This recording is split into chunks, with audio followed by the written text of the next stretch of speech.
তোমরা অনেকেই আমার এই কেকটা নিয়ে প্রচণ্ড এক্সাইটেড ছিলে, অনেকেই আমার বার্থডে কেকটা দেখতে চেয়েছিলে।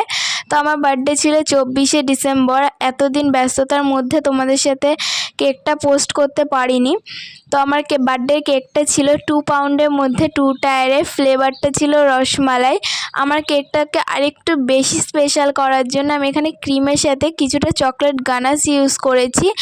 আর এই কেকে আমি কোনো রকম নোজেল ওয়ার্ক করিনি, পুরোটাই আর্টিফিশিয়াল ফুল দিয়ে করেছিলাম। ডেকোরেশনটা গোল্ডেনের মধ্যে রেখেছিলাম আর পিঙ্ক হোয়াইটের মধ্যে। এই পিঙ্ক কালারটা একটু ডার্কই রেখেছিলাম, কারণ লাইট পিঙ্কটা আমার কাছে অতটাও ভালো লাগে না। আমি এখানে পাতা ফুল সব কিছু ইউজ করেছি ডেকোরেশনের জন্য। আর লাস্টে বেশি একটু হাইলাইট করার জন্য কেকটাতে গোল্ডেন ডাস্ট অ্যাড করেছি। আর সবথেকে সৌন্দর্যের যেটা হচ্ছে টপারটা অ্যাড করে দেখো কেকটা দেখতে কতটা সুন্দর লাগছে। তোমাদের কেমন লাগছে জানিও।